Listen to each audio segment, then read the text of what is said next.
Bismillahirrahmanirrahim. Assalamualaikum warahmatullahi wabarakatuh. My name is Luqman Al-Hakim bin Abdul Jabbar. Matric number 1181444 and I'm from TSC2. Today I will present about my research about the process of day and night from astronomy perspective.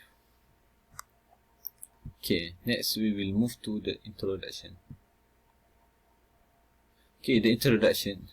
The 24-hour system has been recognized by the world for a period of time. The first person who introduced this time is a Greek astronomer. The name is Hipparchus. He proposed to isolate the day into 24 hours, 12 hours of day and 12 hours of night. However, there are some places that don't have the same amount of time of day and night.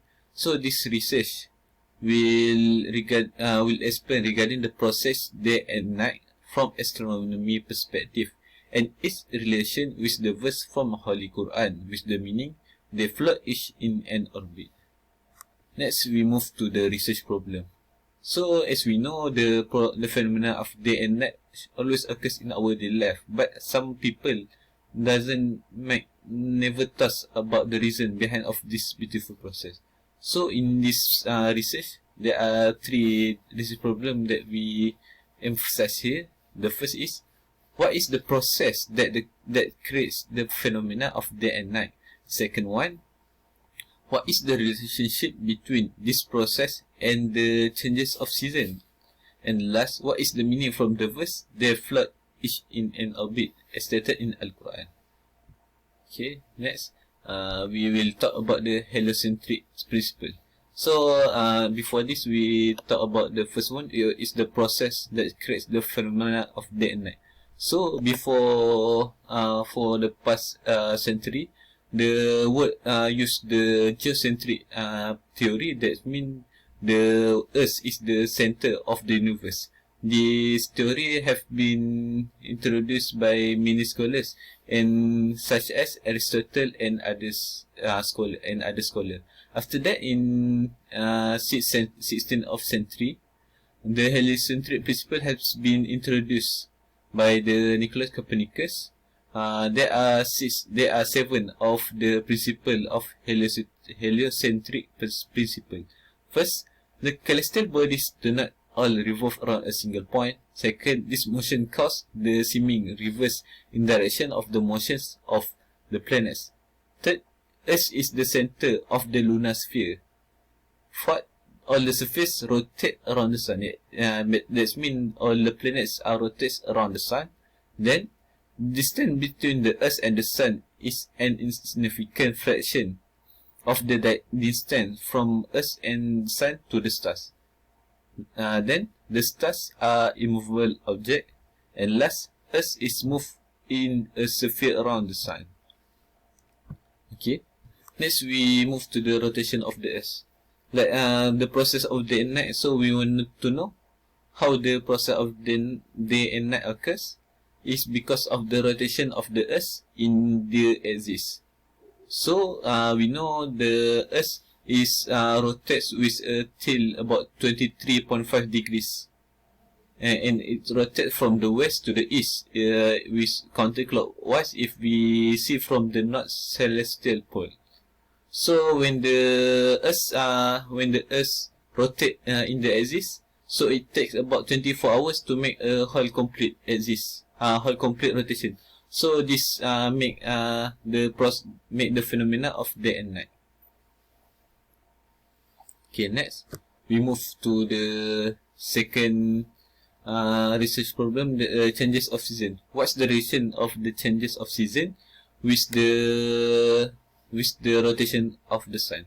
So the main point for changes of season is some people think that the changes of season that occurs because the distance between the Earth from the sun, but it's not very precise. The main reason for the change of season is there is two reasons. First, the Earth rotates in the axis with a tilt of 23.5 degrees, and at the same time, the revolution of the Earth around the sun. So, as we know, the Earth is rotated in the axis with a tilt 23.5 degrees, and at the same time the Earth revolves around the sun. So when we see it, we can have uh, uh, uh, okay, we can see in this picture. So before this, I say that the Earth revolves around the sun. So the Earth take about 365 days to make a complete revolution around the sun. So we can conclude that this motion of the Earth has created 4 types of seasons that are winter, fall, summer, and spring. As we can see, the northern hemisphere is oriented toward the sun for the half of the year, and away from the sun and on the other half. The same thing also occurred to the southern hemisphere. So when the northern hemisphere is oriented toward the sun, the region of Earth warms because of the corresponding increase in solar radiation, and it creates the summer season to the north, while it becomes vice versa to the south region, and they become winter season. It also applies when the southern hemisphere is oriented toward the sun. They become warm and having a summer during that time, while the north having the winter season. So next, we move to the third research problem is what is the meaning with the verse, they float each in an orbit. For the introduction, in the Holy Quran, there are 2 verses that talk about this verse, they float each in an orbit. One in Surah Al-Anbiya, verse number 33. قال الله تعالى أعوذ بالله من الشيطان الرجيم وهو الذي خلق الليل والنهار والشمس والقمر كل في فلك يسبحون. And the second one in Surah Yasin, verse number 40, Allah said in Quran, لا الشمس ينبغي لها أن تدرك القمر ولا الليل سابق النهار وكل في فلك يسبحون. So these 2 verses have the last verse, that is كل في فلك يسبحون, that means they float each in an orbit. So there are 4 points that can be highlighted regarding the meaning of the verse, they float each in an orbit. First, the moon, planets and other celestial body are moving. And second was, the planets, moon and other things have different orbit. That means they don't have the same orbit, but they move in their orbit. And the third, orbits are not moving with planets, but planets are moving in their orbit. Like the Earth, they have the orbit, so they will rotate in this orbit to revolve around the sun. And the last one, the movement of planets in their orbit is similar to the floating of something in a fluid. So when we can see, when Allah said about the planet, stars, moon, He will use the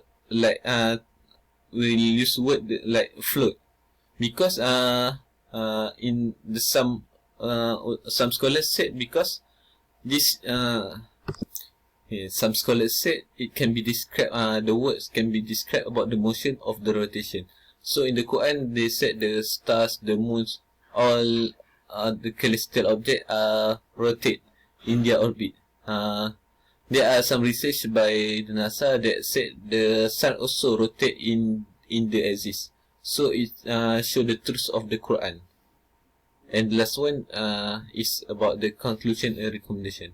The process day and night has given a huge impact to the season change in this world. Earth rotates in the axis with till 23.5 degrees that creates day and night, as well as the Earth revolves around the sun that makes a difference in the receiving of sunlight to some places, especially in countries that near to the northern or southern pole. This will make these countries can experience some seasons, such as winter, summer, fall, and winter in a specific winter, summer, fall, and spring in a specific month, and feel the different length of day, especially during the winter and summer. This season not occur to the place that near to the celestial equator, such as our country, Malaysia, because this place will receive the same amount of sunlight every year in the whole year. So the recommendation is this topic should be discussed in the society to give a general view regarding this knowledge of the process and day and night, the changes of season, and the verse from Quran that relate to this process. Okay, that's all from me. Thank you.